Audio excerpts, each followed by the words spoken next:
Here, we're so excited to start kicking off these conversations. It's a special moment for me. This is my 100th day on City Council. It is crazy how quickly time flies when you're having fun and trying to solve problems on a regular basis. But this is one of the promises that I made on the campaign trail, right? And that was bringing the city to more parts of the city. I had noticed prior to running that most city events were stopping at 161 or Bethel Road, but we had hundreds of thousands of people who live in this area who did not get that same representation. And so I wanted to make it a point for us to have these community discussions. Obviously, we're doing this here in the district, and we will continue to do these all around the city, but it takes you coming out to be here to make it valuable. So I want to start by thanking our co-hosts, the Far Northwest Coalition of Columbus and the Northwest Civic Association. Let's give them a round of applause for sending out invites and all they're doing to kind of move the needle in their part of the woods. Tonight we're going to hear from our co-hosts. I'll give an update on how the first 100 days has been. We'll get an update from the State House, the zoning initiative, but also talk about LinkUS. Our speaker panel includes Ohio Representative Dr. Beth Liston. Thank you for being here. James Lewis, Community Relations Coordinator for Zoning Code Update. James, thank you for being here. Rory McGinnis, Deputy Director of the Department of Public Service. Thank you for being here as well. And then Monica Tellez Fowler. Did I say that correct? Tellez. Oh man, my staff, they told me I had it right the first time. The new CEO of CODA. Incoming. Right. So still deputy at the time. Still deputy, that's right. Then we want to hear from you. This is an open dialogue. This is the point of you coming out to really kind of share with us how you're feeling the city is going and what we can do better. So we'll have a chance for an open mic. My staff will pass that around so folks can get a chance to kind of check in and share their thoughts. My hope is that this evening is just the beginning of that dialogue in the community. But to get things started, let me introduce our first speaker, Aaron Newman, the president of the Far Northwest Coalition of Columbus, to share a few words.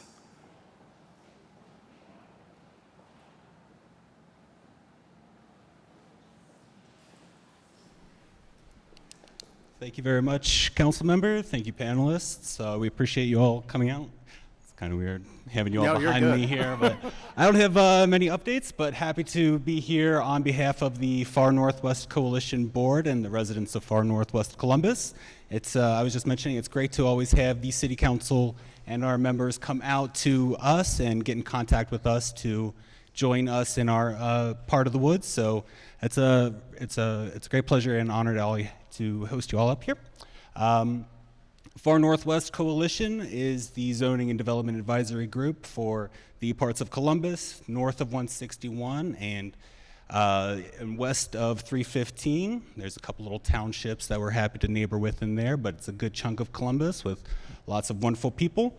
We mostly hear from our homeowners and our residents for zoning and residential improvements, but we also have some great commercial centers that are open for development, and we're always happy to see some sustainable growth and building up in our part of town. So again, I didn't have too much prepared, so hopefully that's good. Always reach out to the Far Northwest Coalition. If you're a resident, happy to meet you here. Otherwise, always happy to hear from you by email. So thanks so much.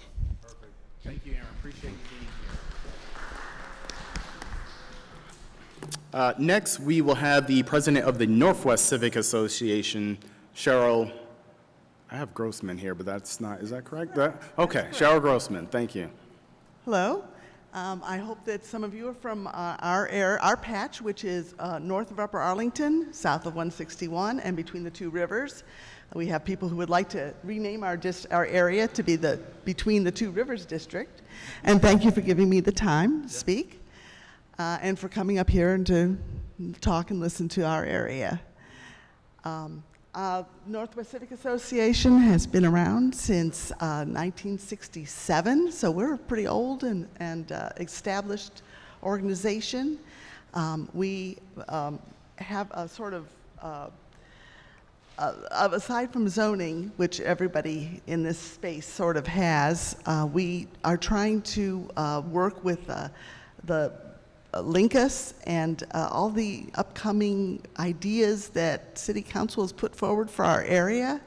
For one thing, we're on one of the LinkUS corridors, and that will result in higher density in our area, and we would like it to be sustainable and a pleasant place for people to live, a walkable area, and that's what we're really trying to push with the city and what we're trying to express.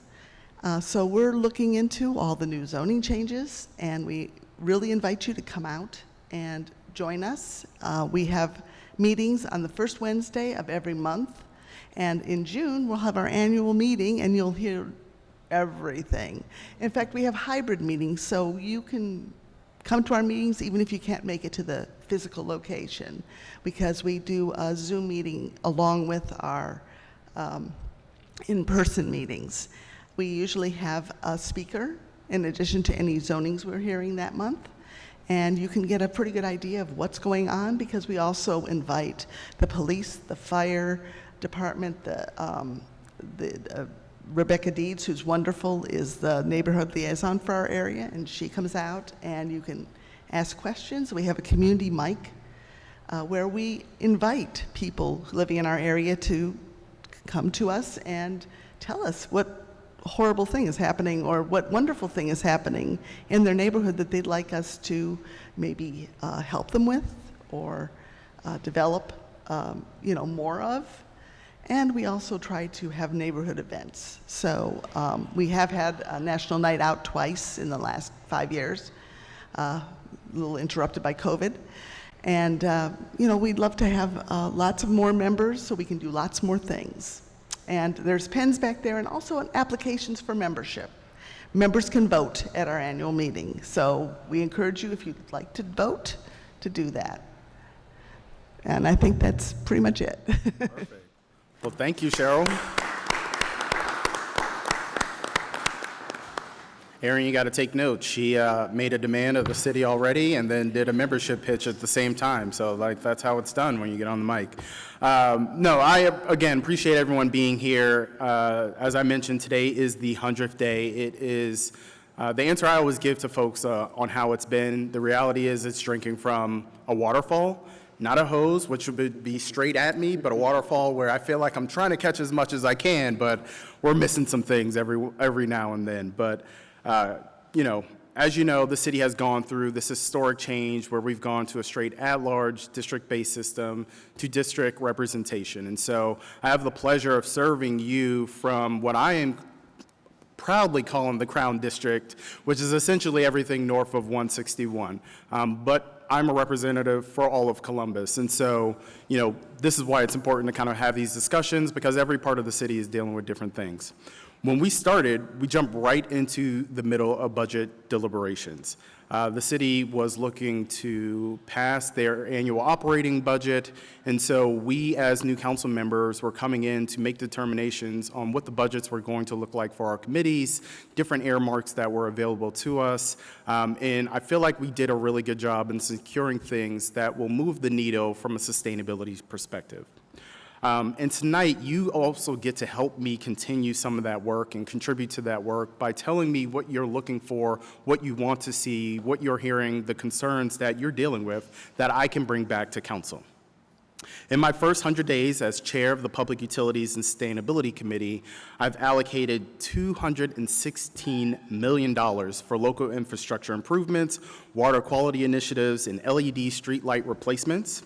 And in my role as Vice Chair of Neighborhoods, Recreation and Parks Committee, I secured $195,000 to support expanded conservation efforts and designated 5 current city parklands as City of Columbus nature preserves.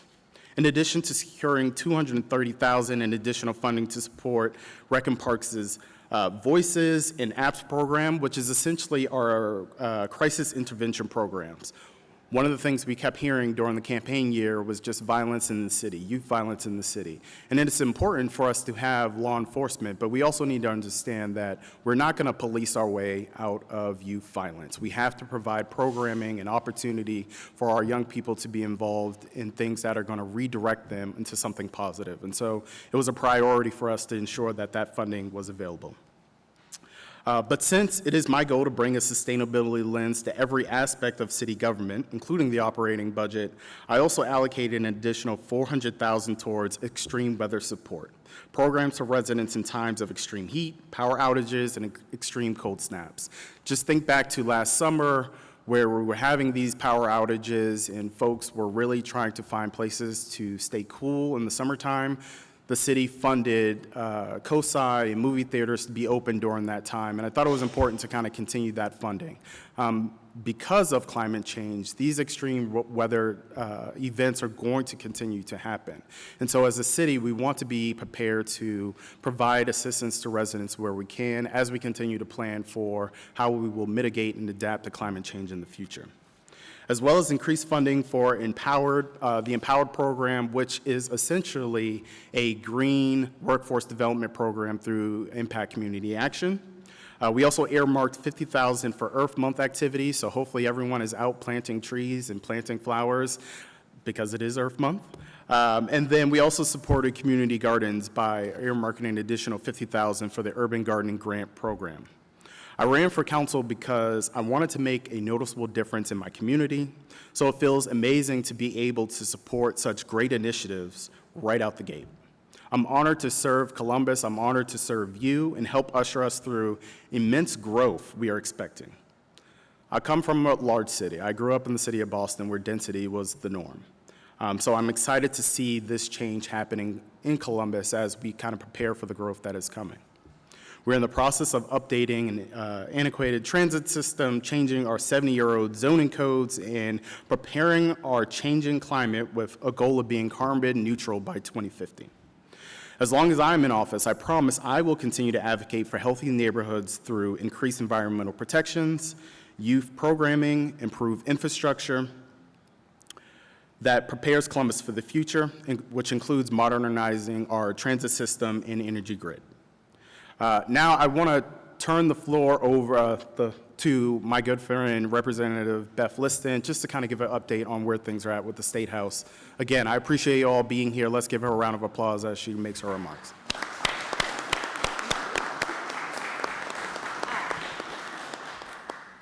Thanks, everyone, for being here. And I just want to pause to say thank you so much, Chris, for doing this. I think it's amazing. As someone who's grown up in what I describe as the Columbus between Dublin and Worthington, I think it took me a long time to realize that, I was in Columbus, right? People don't even always know that. And I think this is really important to bring meetings into this district in this area. And obviously, thank you, Cheryl, for hosting, and the night outs have been wonderful. And I've only been to the one of the two in the 5 years, but hopefully we'll get to do it again after COVID. And Aaron, for all of your efforts in building an engagement in the community. The more people get engaged, the better the policy is, period. I 1,000% believe that, and all of you guys I hear probably believe that too, otherwise you wouldn't be here. But hopefully we can make sure that the information that you have is accurate and informed, and work together to make sure that policy is informed and good. My name is Beth Liston. I am a state representative in District 8, which is Worthington and sort of the central part of the northern Columbus area. So from Old Henderson north, essentially, and the center of Franklin County. Districts change a little bit every couple of years, but that's where I currentently represent. My background's in health, so a lot of what I do is focus on public health policy, and as a physician, trying to make sure people can afford medications, have access to health care. But a lot of what I do in the State House often is try to speak against policies that I think are harmful to the people that I represent, and quite frankly, all of Ohio, and they certainly have impact on Columbus. We just came back into session yesterday, so State House has 2-year terms. We aren't doing our main operating budget like city council is, but we are doing what's called the capital budget, which is where we put some funds to invest in communities. McCord Park renovations received capital funds over the previous cycle, so that's the type of local investment that those projects bring. We are not at a place where that it is clear what projects are going to be funded, but the intent obviously is to build in districts and in Columbus from some of the state funds, so I think that's a positive. We had our State of the State yesterday, and I think that this is our governor's last year, and I think he has some passions related to children that came out and hadn't changed, and certainly spoke up about something that is a local control issue that City of Columbus has been talking about, which is flavored vape products. And he reprioritized trying to ensure that our kids are not vaping early and that companies aren't targeting our kids. And I would say that that's a place, unfortunately, in the State House that is more controversial than you think. So when you think in the State House, there are often local control battles that I think I'm trying to make sure that our cities can make those investments and make those changes for things like public health, for environmental changes. I mean, in the State House a couple of years ago, we banned cities' ability to ban plastic bags. So if a city wanted to not, change some of their recycling processes and do it, the state said that they could not, and obviously that's something that I spoke up against. Same thing with gun violence. Different cities have tried to, and different initiatives to control what are local problems related to that, and the State House that's been a real challenge. And also, I think another issue that comes up and is currently a battle within the State House is education funding.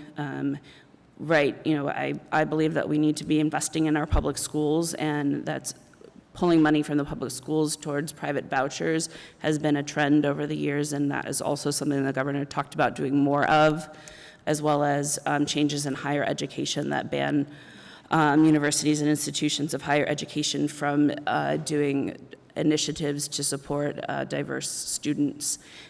Which I think is a problem. So I focus on health and trying to build that, but I think as far as supporting and working together with City of Columbus, there's a lot to get engaged in at the state level that allow amazing representatives like Chris better ability to address the real problems that I think people in the city are facing. So anyway, I probably talked more than my 5 minutes. I said I wouldn't go over 10, but I really appreciate everyone coming and learning and hearing, and I welcome people's questions so that we can continue to build great communities. And we definitely appreciate your continued advocacy and your willingness to collaborate. I think it's important that, everyone is busy. Life is hard. You don't always have time to kind of pay attention what's going on at the State House or what's going on at City Hall. It falls upon us to bring this information to you. And so this is kind of an example tonight. And I know you put out a newsletter on a regular basis, so it's helpful to kind of be able to connect with residents. So I appreciate you being here, and I appreciate you giving that update. Next, we'll hear from the zoning initiative from James Lewis, the Community Relations Coordinator for the Zoning Code Update. James has also spent years serving residents of Ohio, starting his career as a Legislative Service Commission Fellow, serving many roles in state government, and eventually transitioning to the local level, serving Columbus City Council before moving into his current role. We're glad he is on the zoning team. James, the floor is yours. Thank you. Thank you, Councilmember. I appreciate you. And thank you, everyone, for coming out tonight. It's really good to see everyone took the time out of their busy schedules, I'm sure, to come hear us talk about what our city is trying to do to increase the livability and the access to critical resources for everyone. So with that, I just wanted to say, again, thank you. And my name is James Lewis. I'm the Community Relations Coordinator for the Zoning Code Update. So the zoning code right now, it's a 70-year-old code, and it's not really working. And so this initiative is to help to update that code so that we can have a Columbus that is more walkable, has transit options, has housing for all, and just is not like the zoning code that's severely outdated. It was inequitable. This current code is inequitable. It furthered racial segregation, unfortunately, through exclusionary zoning practices. I know that we all are familiar with the interstate highway system, and there's a community in Columbus called the North Central area where 670 basically ran through that neighborhood and displaced a lot of individuals. And so as a result of those, some of those failures that have happened, again, we want to present a code that is going to bring us into the 21st century. That code that's broken now encouraged a lot of sprawl. It also created needs for a lot of variances. So if you have a property and you want to do something on it, in some cases you have to go through an expensive variance process just to make changes to that property. And so as a result of this proposal that we have with the zoning code, we're trying to make it so that it's a more predictable, accessible code for more people. Another reason why we want to update the zoning code is because Columbus is growing. We need to have 200,000 more new units over the next 10 years just to keep up with the growth that we're having. And so a lot of the reasons why that growth is being constrained is because the code has a lot of outdated code elements in it that restrict how you can develop certain parcels of land. One of the most impactful ways we feel, which is the first phase of this zoning code update, is to start on our corridors. There was a capacity study that was done by one of our consultants that said that the current code, if we did nothing with the current code, we could create 6,000 more housing units. That's not going to keep up with 200,000 over the next 10 years. But the proposal that we have, that we handed off to council last week, that proposal proposes that there will be 88,000 new units if we just change the zoning on our corridors. And so that's actually going to help us meet 44% of the regional need. The process for the zoning code update started 2 years ago. We opened up with Undesign the Red Line. We've been going on tours just wanting to update the various area commissions and major civic associations with what we're doing and to get individuals involved. And lastly, what I just want to say is that we need the community to give us input on this proposal. It doesn't work if we don't hear from people in our community. And so on Monday night, council passed a resolution that would allow us to enter into a public comment period.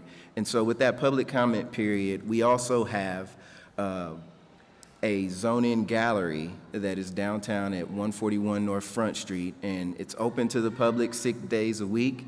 If you want to bring a group of individuals there, you'll just need to go on the website and say that, and someone will follow up with you, and you can have meetings there. You can bring your friends, bring your family, bring your play cousins, bring your colleagues, bring anybody down there so that they can give input on this proposal that we have. And again, that's a 60-day public comment period. And with that, I don't want to take up more of my time either, so I yield my time back to Councilmember Wyche. I'm getting real formal up here, apparently. No, I appreciate you being here, James, and giving that update. I actually had a chance to kind of go through the gallery yesterday myself, and it is just really amazing to see how the information is laid out. And, you know, we're going to be releasing a video about the gallery so you get a chance to kind of see it firsthand, but I would encourage you to go down to get more information and stay engaged and be a part of the process. I know they just recently updated the website, right? So folks can go ahead and check out some of the maps, go ahead and see some of the corridors that are being addressed and what potential housing might look like in those corridors. And so, as James mentioned, we need that feedback so we know what we can expect. So encourage everyone, even your play cousins, to go ahead and check it out and get on the website. So thank you again, James, for doing that. Next, we'll hear from both Rory McGinnis, the Deputy Director of the Department of Public Service, and Monica. I'm not going to mess up your last name again, so I'm just going to say Monica at this point in time. The soon-to-be president of CODA. So thank you. Thank you. And good evening to everyone here, Councilmember Wyche, and my fellow panelists. I'm excited to be here. I want to begin by just saying thank you for the opportunity to allow us to come and share a little more about CODA and the LinkUS initiative. We're excited about that. I want to just start by saying thanks to a lot of the collaboration we've had with the City of Columbus and with Franklin County, MORPC, the Columbus Partnership. The LinkUS initiative essentially is our Central Ohio's comprehensive transportation and mobility plan that's meant to help address some of the growth that you heard us talk about already on this panel, affordability, sustainability, and opportunities in our region. We're going to welcome nearly 1 million people to the Central Ohio region by 2050, if not sooner. And we know that if we want to grow sustainably, that we have to kind of build on that infrastructure, build the infrastructure that would allow us to accommodate transportation modes that go beyond just that single passenger vehicle. We want to make sure that as we're growing bigger, we're growing better. And with hundreds of thousands of new jobs to Central Ohio, to this region, we recognize that we have an obligation to connect residents of the community to employment, and it's crucial to do that. But we need the transportation infrastructure in order to support that rapid growth that we're experiencing. When you consider that there's 40,000 households in Franklin County that lack access to to a personal vehicle, that need for retooling a transportation system becomes all that more important. So we've got to do that, but we've got to do it in an equitable way. LinkUS is going to help us with housing affordability. It's going to help us with opportunity gaps, workforce gaps in our region. It's going to create faster, more reliable transportation. It's meant to build safer and more expanded bike and pedestrian paths, and really encourage those walkable communities. So that will be more affordable and more accessible for things like home, school, healthcare, and entertainment. We want to talk about expanded transit, and when we say that, we're talking about increasing CODA service by 45%. That's going to include 5 rapid transit corridors. They've been identified: West Broad, East Main, Northwest Corridor, and 2 more that will be named in the future. The Northwest Corridor is going to connect customers to the Ohio State campus, homes and businesses, all the way to on Bethel Road. It's the corridor that has over 30% of the jobs in the region on that corridor. So it's going to be vital. LinkUS is also a big part of CODA for this year, in that we are celebrating 50 years of providing service to the community. With a team of more than 1,100 employees, 3/4 of those employees are frontline employees. And we provide services like fixed route, paratransit, CODA Plus, which is our microtransit mobility. And we're aligned in a way with the Columbus City Climate Action Plan, in that by 2025, we will be diesel-free. And we have plans to be zero emissions by 2035. And we're well on our way to making that happen. We're strongly positioned to modernize our system with safety, equity, and sustainability at the core of everything we do. And we want to create opportunities for prosperity to the population of today, but also the one of tomorrow. So LinkUS is about the future of our region. We're making bold moves to help bring this to a reality. And so, again, I want to thank you for the opportunity to be able to be here and share that information with you. I'm going to turn it over to Rory, and he's going to share the LinkUS plan with us. Thanks so much for the opportunity to be here today. Thanks again, Councilmember and Monica and the rest of the panel here. And thanks most of all to all of you who are so passionate about improving your community and being here tonight. Really, the couple things, I think Monica touched on it really, really well in terms of what we're trying to accomplish with LinkUS. There's a couple other pieces to LinkUS to talk about. This fall, CODA is likely to have something on the ballot to support the investments that we're talking about with LinkUS. It's going to be up to the CODA board to decide whether to approve that and put that on the ballot for this fall. But what would be potentially being proposed is a 0.5% sales tax increase to the transit sales tax. So right now the transit sales tax is a 0.5%. What would be proposed is to go an additional 0.5% for 1% total. So to put that in perspective, Cuyahoga County, where Cleveland is already at 1%.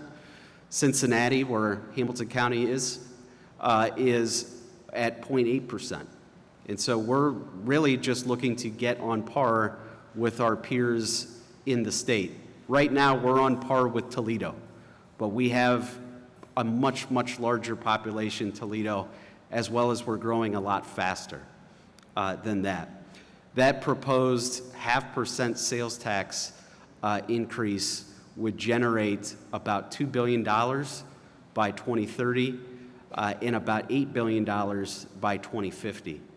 Another key component of that is that as a result of having those additional funds, it allows us to leverage at least another $650 million of federal money to be able to build the projects that we're talking about. And so you probably have seen, over the last 2 or 3 years, some major transportation funding available in Washington. This really gives us the ability to unlock that money to be brought home to our community to really to address the challenges that exist in our community. Just last week, over the last 2 weeks, we've had 2 major announcements. So we received a $42 million neighborhood access and equity grant from the U.S. Department of Transportation. A lot of people in this room were very instrumental in helping to have that happen. We also got a $1.2 million planning grant for transit-oriented development along the West Broad Street corridor that is being proposed through LinkUS. And so altogether, we also earlier this year got $15 million from the state of Ohio for the West Broad Street corridor. And so altogether, just in the first few months of this year, we've accessed $57 million. So this is giving us the ability to really become the city that we need to be moving forward. The other key part of LinkUS is what's called transit supportive infrastructure. And that's really our sidewalks, bikeways, and trails. It's really what enables people to access transit. So 95% of people who use transit walk to the bus stop.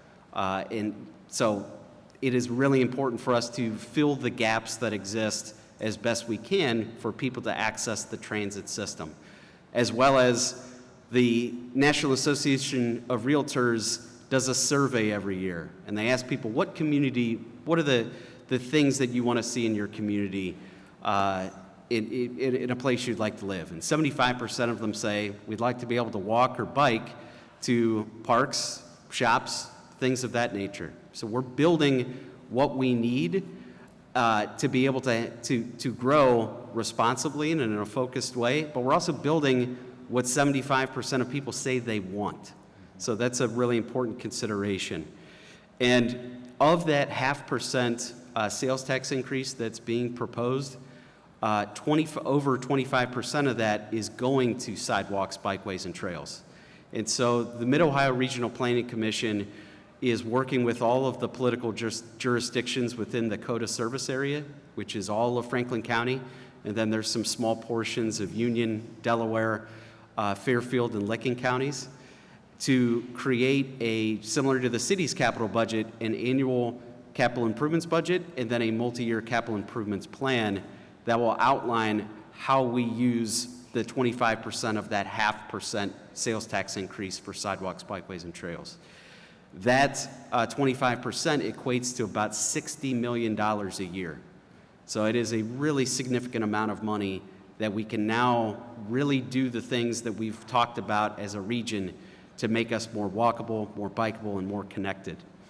The last thing I want to touch on with LinkUS is, in addition to all the transportation investments we're making, we also need to make sure that the development that follows that is focused. So the way that development has been done in the past has been really pretty much, it's either displaced people, which has not been a good thing for our region, our communities, or it's been where we've only focused on jobs and we haven't focused on, well, how do we get people to the jobs and what is the impact of that?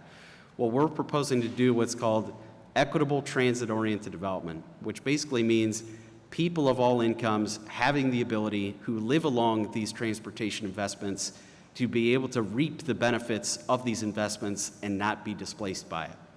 And so we have a working group. We have two great co-chairs. Lark Mallory is with the Affordable Housing Alliance of Columbus and Franklin County.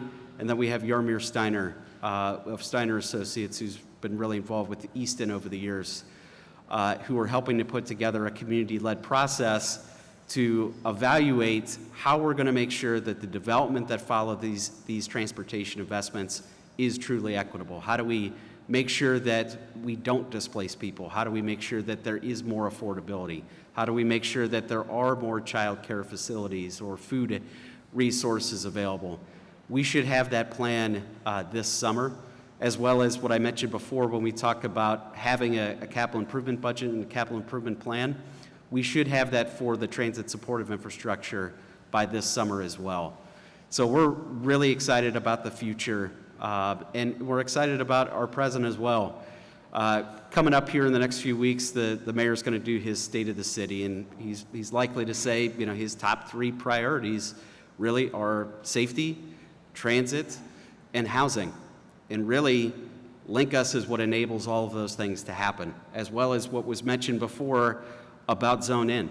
We can't do that without LinkUS, because what transit allows you to do is utilize land more efficiently to build more units on it.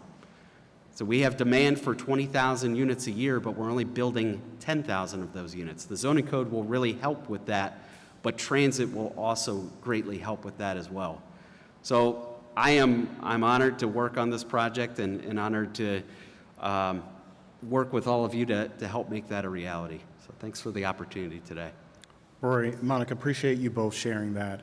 I will say for me, I owe my life to public transit. Growing up in the city of Boston, it's how I went to school, it's how I got a job, it's how I experienced the city. And so honestly, if you look at it, a lot of our young people are at a disadvantage because they cannot explore their own city. They don't have a car, they're locked into a neighborhood. So we cannot be surprised when folks aren't aspiring to different things if they're only seeing the same thing every day. And so I think it'll have a truly transformational effect on this community and definitely prepare us for the growth. So I appreciate you being here and sharing that. We're gonna stop talking, right? This is a back and forth dialogue, and so we want to give folks a chance to share their thoughts, ask questions, kind of comment on what you've heard today. I know we have a mic right there, so you can just step to the mic to share those comments and see where we go from there. I will start, I guess, a question, because I don't see anybody walking to the line. On LinkUS, can you speak just a little bit more about the transit-supported infrastructure? I mean, that was one of the things I heard a lot when I was on the campaign trail, is folks were frustrated because they had to drive their son or daughter to basketball practice, even though it was just right down the road. Can you just kind of talk a little bit more about that, what that kind of looks like? I think, so First of all, we have something in common because I'm originally from Texas as well. So later on, you can tell me where to find some good barbecue. Boston. I'm Boston, you're Austin, they different cities altogether. Transportation supportive infrastructure is a fancy word to say some of what Rory talked about. It's those bikeways, the walk path trails. So think about all the trails that connect, that allow people to get to transportation a little more efficient. But it's also really working with those cities. So, we'll have 5 rapid transit corridors, and that's hard for people because they say, well, what's that mean to me? If I'm not in that corridor, what does that mean for me? And essentially what that TSI or transit supportive infrastructure does is it is something for every community. It will mean better sidewalks, better, safer biking, better connectivity in terms of trails, and some of the smaller things that we don't think about, but lighting and really kind of protecting the pedestrians and bikers on the road. So really trying to make that a walkable community where people can get around. You're not afraid of, if I take my bike out, what will happen to me today? So it's really, hopefully that provides some insight into that. It does, and it also got people to the mic to wait in line, so it looks like we accomplished our goal. Well, good job. Absolutely. Thank you for being here. Thank you for allowing me to be here and to share my thoughts and feedback. My name is Dennis Gullick. I'm here as a community member and also on behalf of my nonprofit, Legacies United Foundation. And so I just wanted to as I think through it, start with Mr. Rory and Miss Monica from CODA and just say thank you for the work that you're doing. My brother had an unfortunate situation as he was walking home. It was raining one night. A car came out of nowhere, knocked him halfway up the road. He had his spinal cord severed, had to have plates and metal rods put in his neck. But to your point about sidewalks and having the ability to just walk home from work, it's so important, and it shouldn't be a toss-up as to whether we get it or not. I think that these communities deserve that, so thank you for taking that initiative. And then as you come on board with CODA, hopefully your run will be great. We run a community garden in the North Linden area. We've been up and running for the last 10 years now, and our bus stop is literally situated on bus route number 8. And so we oftentimes think about how we could partner with CODA to provide, obviously, that community gardening space for residents that may be coming or going into the community. So I'd love to maybe just think through how community organizations could partner with CODA for those type of reasons. And then when it comes to zoning, as I mentioned with our community gardening, I know that there initially was this program, Mow to Own, where we were knocking down all the dilapidated houses in the community and just turning them into safe green spaces. And that's exactly what we did with the 2 houses that were knocked down in our community. It was a blight to the community. It was all types of activity going on, but we cleaned it up, made it a community garden, been successful for the last 10 years. But now we're kind of concerned that maybe our space may be taken away because of the need for affordable housing in some of those different areas and communities you may be looking in. So I'm just curious to know how we will continue to protect those spaces that came out of nothing, and now there's a beautiful space where community members can gather and be a part of just community beautification, and continue to move forward in that effort. So whatever comments you may have, again, thank you, Mr. Chris, for putting this together. I'm so excited to be here and look forward to what's to come. Thank you. See, I have a complicated last name. That's why he said Mr. Chris, and I appreciate that. James, I don't know if you have any thoughts just specifically related to this question around community gardens and zoning. Yeah, thank you, sir. Yeah. To that question, I would say, it's good that we have these forums like this where we can get community feedback. There are some things that we thought about, some of those bigger picture things as far as housing and, you know, creating zoning districts that will be able to allow a little bit more uses by right. With that question, I'd probably follow up with you afterwards, and maybe we can discuss, you know, getting that question answered specifically. But I do think that the zoning code would benefit from hearing from a lot of those different nuanced situations that, you know, maybe we didn't take into consideration as far as, well, I don't want to say not take into consideration, because we're taking everybody's comments into consideration, but just some of the special cases that maybe we can determine and think more on, so. And Dennis, let me just say, I appreciate you bringing that question up. We actually just met with Columbus Public Health that kind of runs the city's local food action plan. And that was one of the things we actually brought up, is how do we, as we densify as a city, also provide green spaces? And so does that look like rooftop community gardens? Do we maintain different areas along the corridors that are just open green space? I'm right there with you in thinking that. I'm an avid gardener myself. My wife will attest. I like growing the vegetables. I don't like harvesting or cooking them, but it's something that's top of mind for me too. So, you know, I appreciate you bringing that up, and we will continue to follow up with the zoning team to see what might be possible. So, thank you.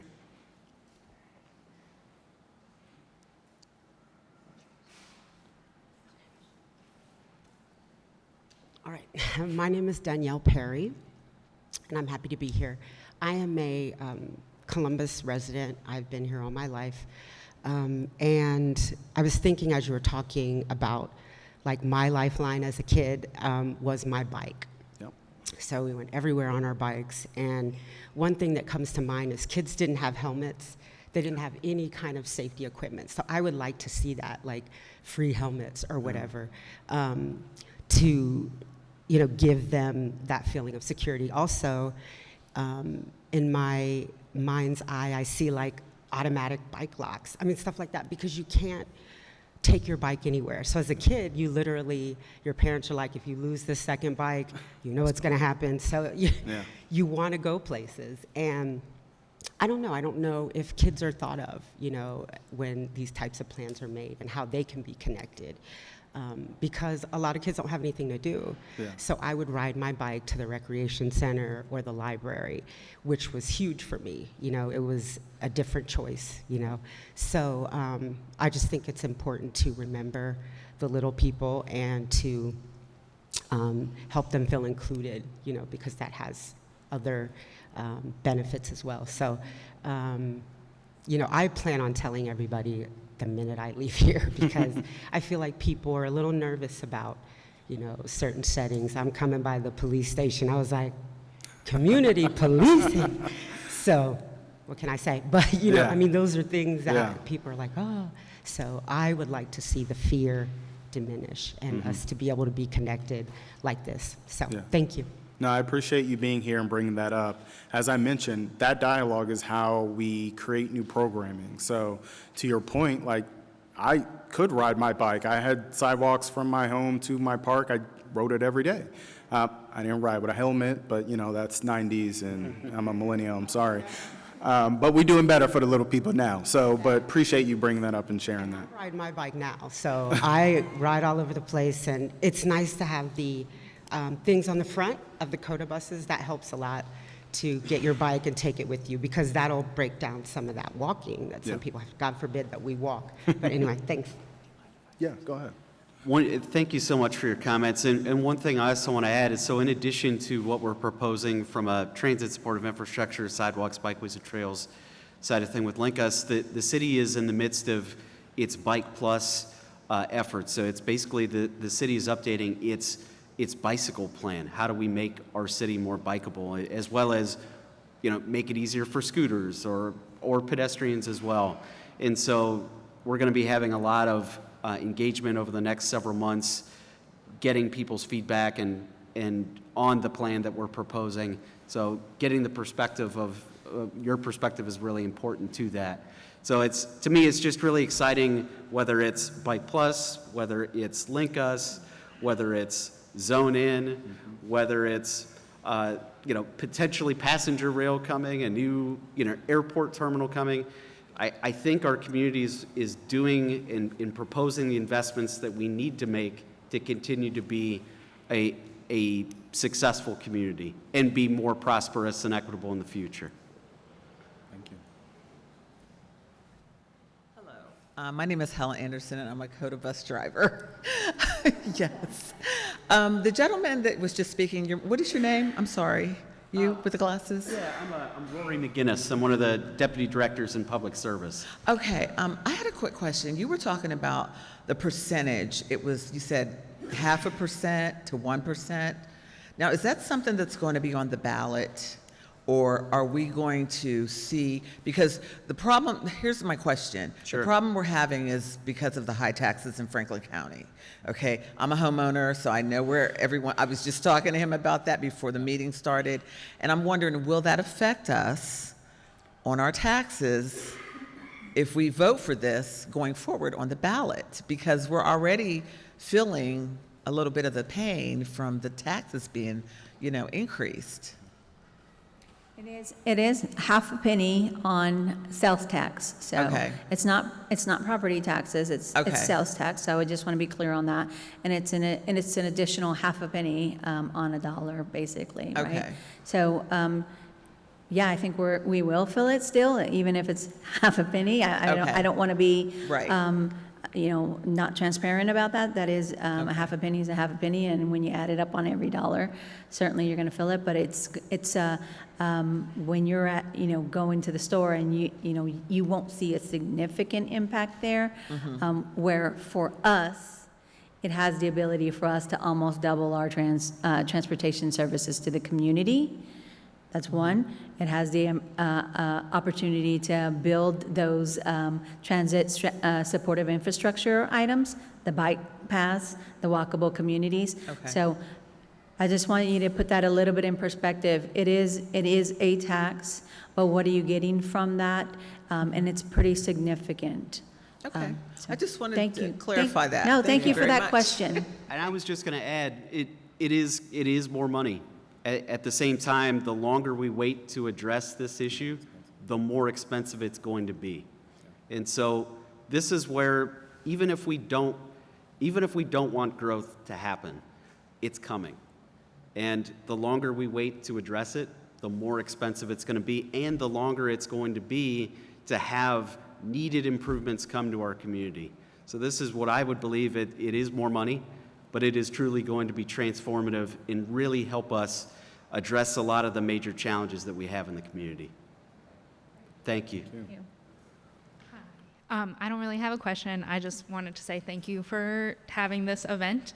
Like you mentioned right away, it's great that we have stuff that's downtown, but it's great to have it all around Columbus. So I really appreciate that. I'm a member of the Northwest Civic Association, so we have had some interaction with City Council, but the more we can have, the better. A little thing with zoning. We're reducing some of the parking requirements, which I think is great, but and adding sidewalks. But during that, I think we also need to make sure we remember to make those sidewalks and also some parking available for people who have either disabilities or other mobility issues. We have some of the sidewalks we have now are very helpful to a lot of people, but aren't accessible with someone with a wheelchair or a stroller, or things like that. So considering that in zoning, I hope to see you at the gallery, but well, I'm here. I thought I'd bring it up. So, but thank you for doing this event. Thank you, appreciate it. Hello, everyone. My name is Mr. Londell Towns, and I stand as a reflection of an entire community here in Columbus. Thank you, community, and mostly thank you for our panel, Mr. Chris, Aaron, Cheryl, James, and Beth, and Rory, and Monica. Thank y'all for your complete and uttermost dedication to our city of Columbus, and the importance of your roles will always be reflected and echoed on our streets, all right? Thank y'all for this opportunity, and thank y'all for the work that y'all do. I am an avid art enthusiast. Art is my muse. Thank y'all for being ahead of the curve and seeing the potential for areas of growth and jumping on it immediately.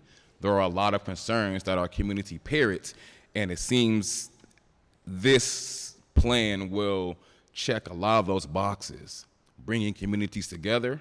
Well, if I got a 40-minute ride with you, we're gonna have a conversation, right? Being able to have walkable sidewalks, that our children can not only commute to school, but go to hang out with their friends. As an art enthusiast, I would love to offer a suggestion. If we could try to be diligent and not have any harmful architectures, any architectures that they will consider an endangerment or that they will put out to block out certain crowds of people. As a traveler like yourself, Brother Chris, we see other cities adapt this rapid transit, but then they build infrastructure so people cannot and will not, and keep certain people out. Columbus is beautiful.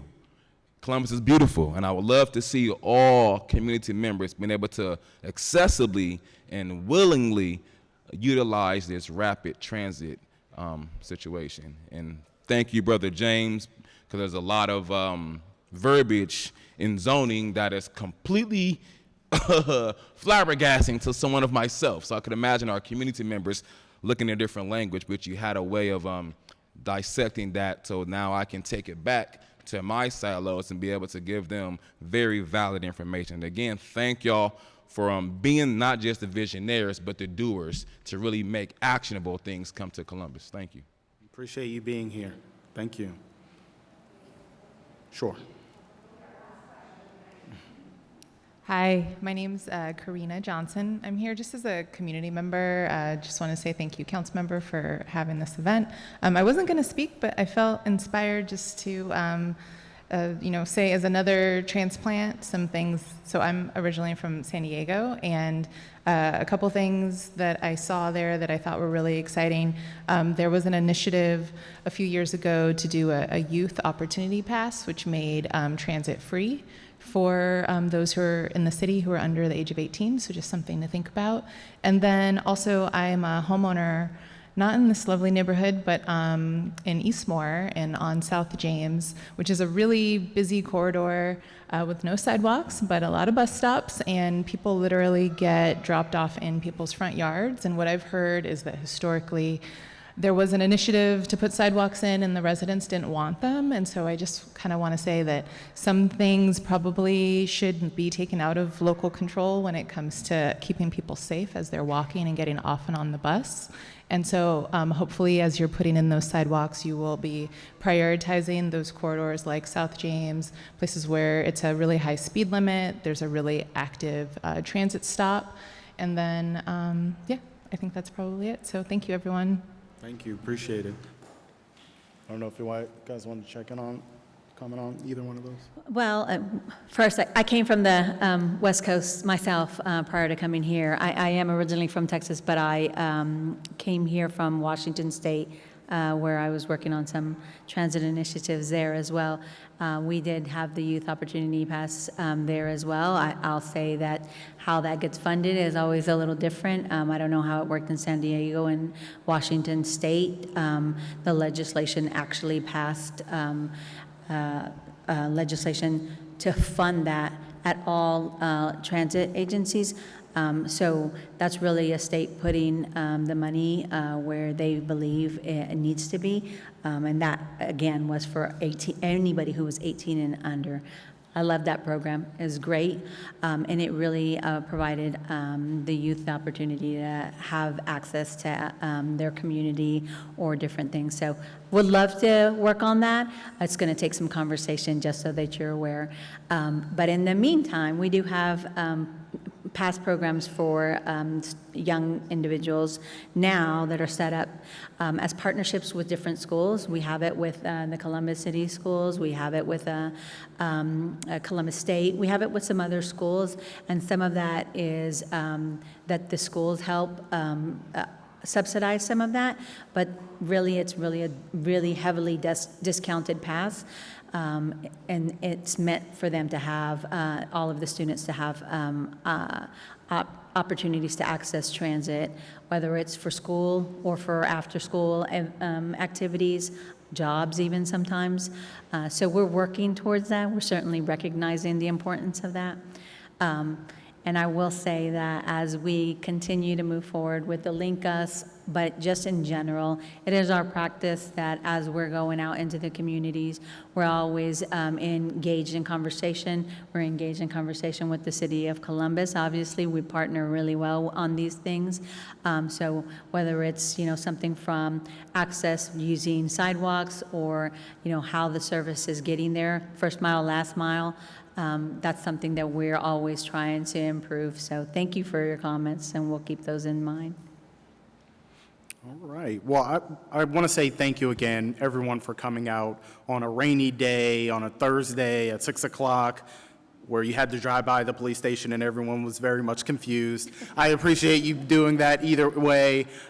Big thank you to our panelists for joining us. We knew we wanted to do this community discussion. I didn't want to talk myself for an hour, so I was like, well, what's some interesting topics? And luckily, we have this pivotal moment for our city, so it was easy to bring this discussion to you. I want to say thank you to our co-hosts for helping us get folks here tonight. Thank you to my staff, Emiliana, Chelsea, Hayden. None of this gets done without them. My wife was here. I want to say thank you to her. I'm not a council member without her. As you can see, she took my little people away, but I appreciate her very much. Like I said, this is not the last time we will have dialogue. The hope is to really kind of do this all over the city. I live in this district, so I get to hear from my neighbors all the time, but I have to come to other districts to understand the challenges that they're facing too. And that is the plan of my office going forward over the year. So thank you again for being here, everyone. Drive safe, and we'll see you again soon. Thanks.